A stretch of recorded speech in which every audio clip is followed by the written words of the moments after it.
ఒకటే చట్ట ప్రకారం జరగాలని కోరుకోవాలి అంతే. సార్ ఏంటి తాజా సర్వే పిఠాపురంలో రివర్సు కూటమి ఏడాది పాలనపై రైస్ సర్వే సంస్థ నిర్వహించింది.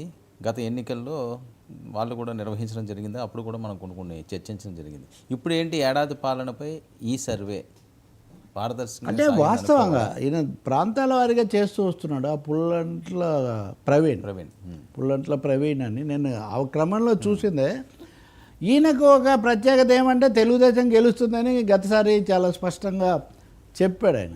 మీరు గమనిస్తే అప్పుడు తెలుగుదేశం లెక్క చాలా కరెక్ట్గా 164 వస్తాయని చెప్పిన మిత్రుడు కిరణ్ కదా, కిరణ్ ఆయన కూడా ఈ మధ్య 2-3 సార్లు కొంత అసంతృప్తి పెరుగుతుంది, వీళ్ళు తట్టుకుంటే కోలుకోవచ్చు అని చెప్తూ వచ్చారు.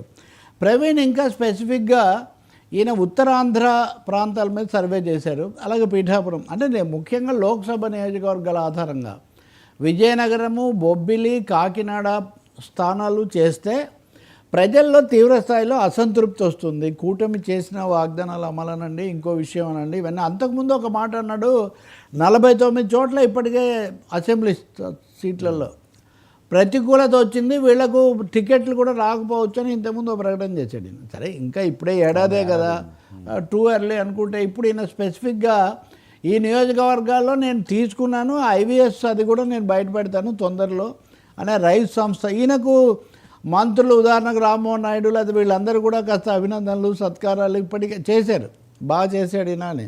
మరి ఆయనది ఇవ్వడం అనేది ఇక్కడ మనకు షాక్ తగిలిస్తుంది. ఉదాహరణకు బొబ్బిలి నియోజకవర్గంలో కూడా రాజ్యాము బొబ్బిలి తప్ప మిగిలిన అన్ని చోట్ల విజయనగరం దీంట్లో ఎదుర్కొడుతుంది. ఇట్లా ఆయన చెప్తున్నాడు, అసంతృప్తి పెరుగుతుందని. ఈ క్రమంలో పిఠాపురం గురించి కాకినాడలో ఎక్కువగా ఉంది ఎమ్మెల్యే ఎంపీలు వీళ్ళ మీద. దాంతోపాటు పిఠాపురంకి వచ్చేసరికి పిఠాపురంలో అసంతృప్తి కంటే హై ఎక్స్పెక్టేషన్స్, చాలా ఎక్కువ హైప్ ఇచ్చారు. సహజంగా ఈ హైప్ను అందుకోలేరు కదా. సహజంగా చెప్పినప్పుడు చాలా చెప్పినా, ఇప్పుడు ఉదాహరణకు సూపర్ 6 అవన్నీ మనం చూస్తున్నాం కదా, పాక్షికంగా దశల వారీగా అమలు చేయగలుగుతారు ఎవరైనా. కాబట్టి దీనివల్ల పిఠాపురంలో గ్యాప్ వస్తుంది, హైప్ ఎక్కువైపోయి హైప్ నుంచి గ్యాప్కి వస్తుంది.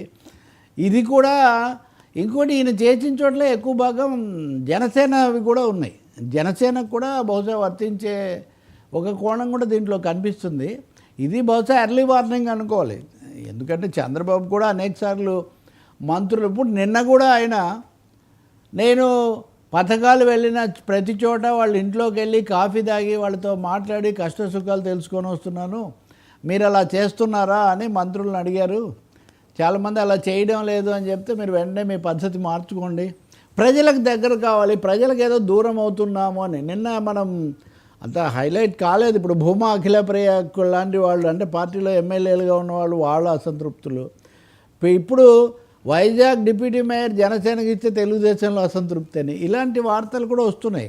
కాబట్టి పార్టీల లోపల ఇవన్నీ ఎందుకు, అసలు నాగబాబుకు మంత్రి పదవి ఇంత ఆలస్యం ఎందుకు అవుతుంది, ఎందుకు అసలు ఇస్తారా లేదా చెప్పండి, ఎందుకు అసలు అనిశ్చితి కొనసాగిస్తున్నారు లాంటి ప్రశ్నలు కూడా.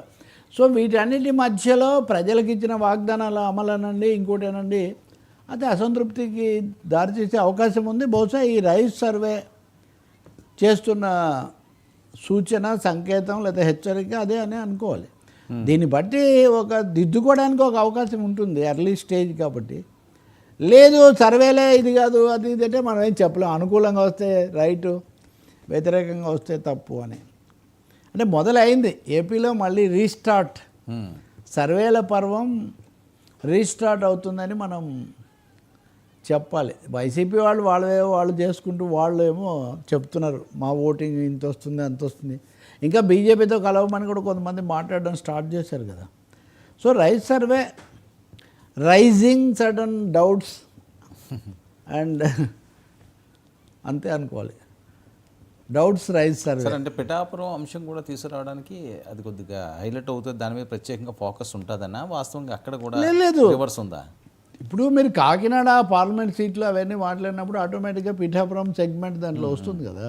సో సెగ్మెంట్ల వారీగా వచ్చిందే కానీ ప్రత్యేకించి అట్లా ఏం కాదు.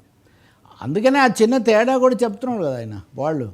ఇక్కడ హై ఎక్స్పెక్టేషన్స్. ఇప్పుడు పిఠాపురం ఎమ్మెల్యే తాలూకా అని పెట్టుకోండి చాలంటే, నాకు హైదరాబాద్లో, విశాఖపట్నంలో, కర్నూలులో కూడా పిఠాపురం ఎమ్మెల్యే తాలూకా అని, పిఠాపురం అన్నది ఆ జిల్లాలో అక్కడ ఉంటుంది, కానీ అన్ని చోట్ల పిఠాపురం ఎమ్మెల్యే తాలూకా అని పెడితే ఉపయోగం ఉంది.